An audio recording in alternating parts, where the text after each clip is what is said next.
Hello, friends. Miss Natalie here. Today I am going to show you how to draw the Egyptian pyramid for the Art and World Cultures Unit 1 art assignment. Wow, that's a lot to say. I'm starting with a piece of paper, a pencil with a ruler, and an eraser. If you don't have a ruler, you can use anything with a straight edge. You could use a binder. You could use the sketchbook that your paper came from. Anything that has a straight edge can be used for this because we're not measuring. We're just following that edge. And the first way we're going to follow the edge is by making a horizon line. And I'm going to make the horizon line for this assignment rather low on the page. So below halfway, my line is going to be dark so that you can see it. Your line should be light. Then I'm going to put in the vanishing points. This is a 2-point perspective assignment, so we have 2 vanishing points. And all lines, whoops, that would be receding into the background will go to those 2 points. Let's let the camera focus a little bit more. Hopefully that gets fixed. Come on, camera, focus. All right. Hopefully that'll get better. There we go. Okay, so now I'm going to start with my first pyramid, which is going to be slightly off center and fairly large.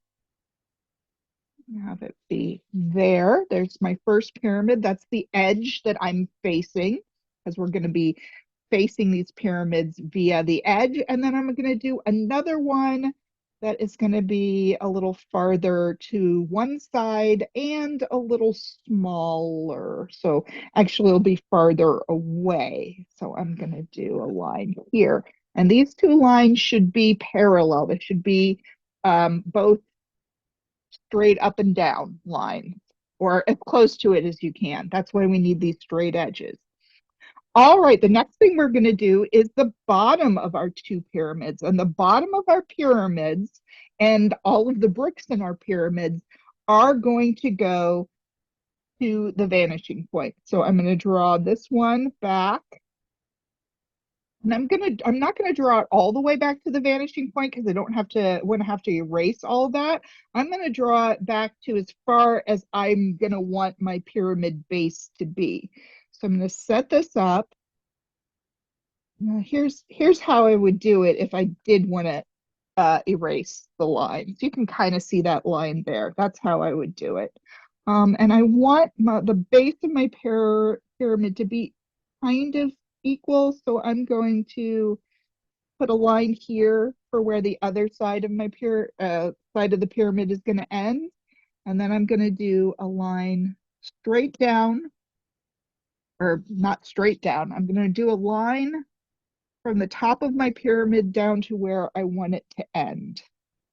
And these are not the correct proportions for the actual Egyptian pyramids.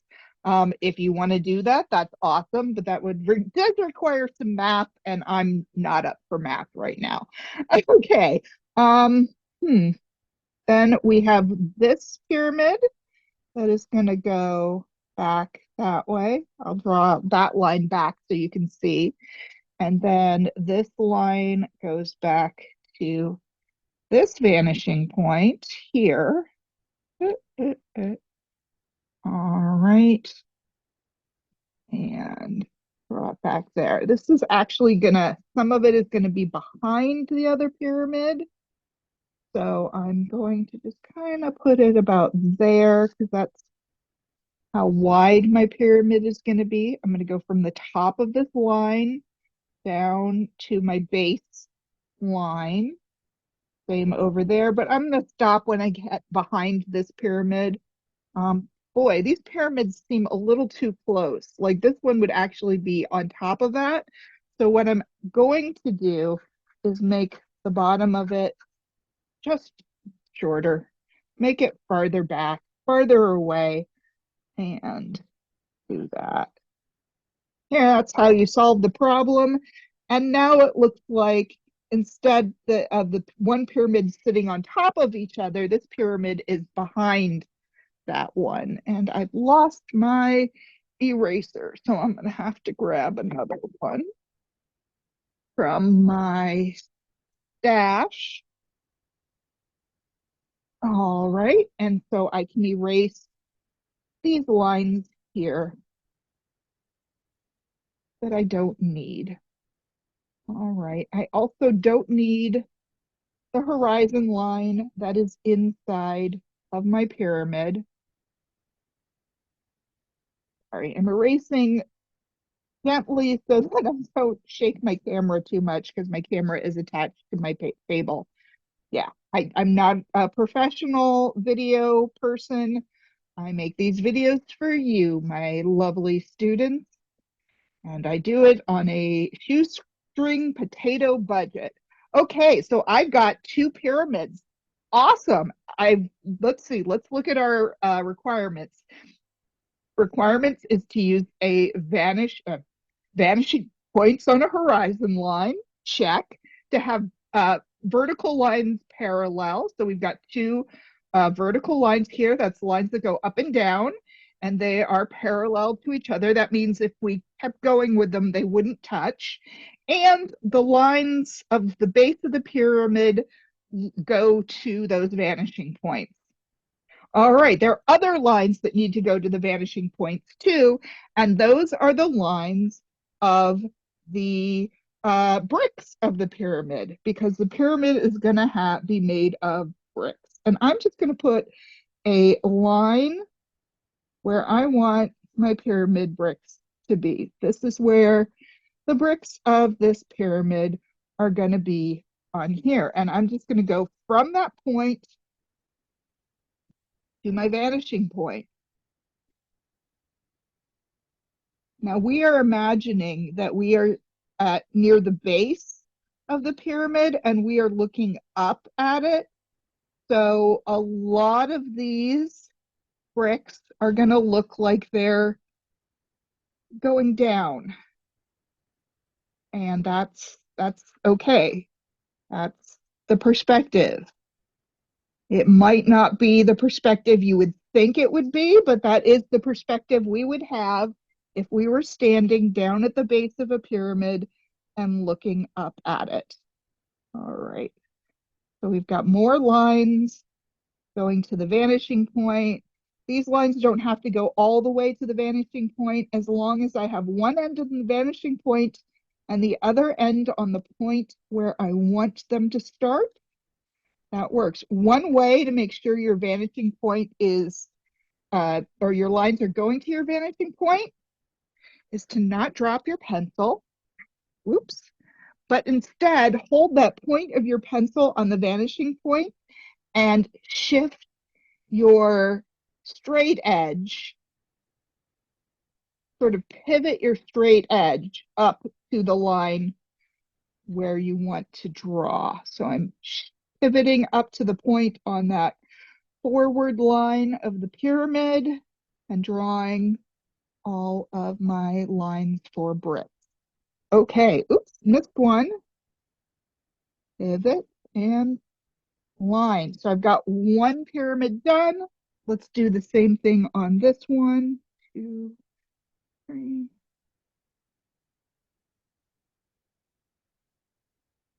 Technically, these should be closer together since this pyramid is supposed to be farther away, and things that are farther away look smaller, which would include the bricks in the pyramid, or I guess blocks. They're not really bricks, are they?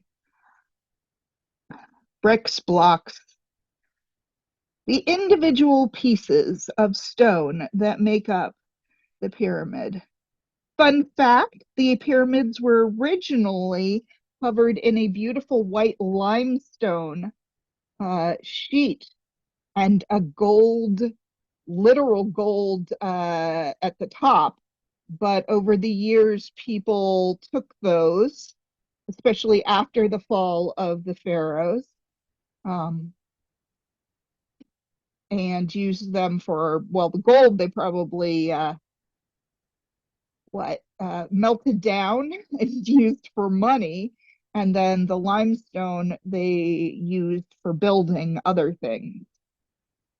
So it would be really interesting, I think, to go to Egypt and find out what buildings were made out of pyramid limestone, honestly. Okay, so we've got our pyramids, we've got the lines that go to the vanishing points. Now we can have fun with the lines that are going to be in the pyramid itself. Now, since these lines, the bricks angle, our lines are going to angle. We're going to use the tip of our pyramid as our guide, and I'm going to do every other section of pyramid. So it looks like a stone there, and then I'm going to do that over here with the other ones. So we've got stones there, and I might want to do a few others.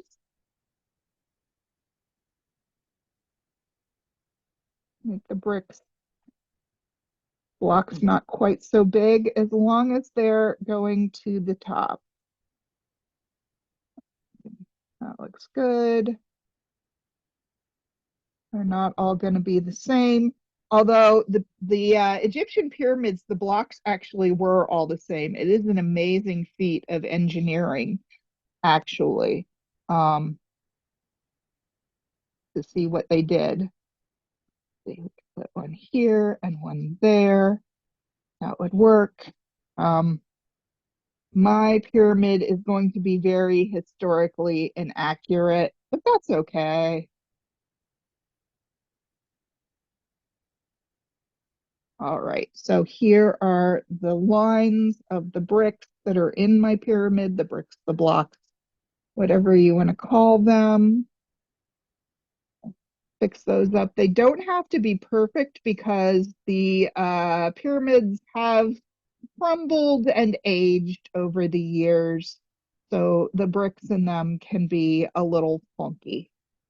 And that's how we're going to add texture and shading to uh, our artwork, which is another requirement actually of the artwork, is to add some texture.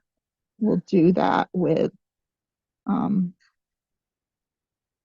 with the block. All right. I'm kind of just going around each individual one. We're going to also make the bottom a little more wobbly, like the sand is going up. Maybe we'll have a line of sand here, and we'll do a line of sand over there. Maybe put some sand dunes in the background too. And that'll have some texture. We'll add texture that way and some shading. Do that a little bit later. Maybe make this horizon line not so perfect because, sand. All right, we can even add a shadow if we want. We can imagine the sun is somewhere up here, and we can add a shadow. So,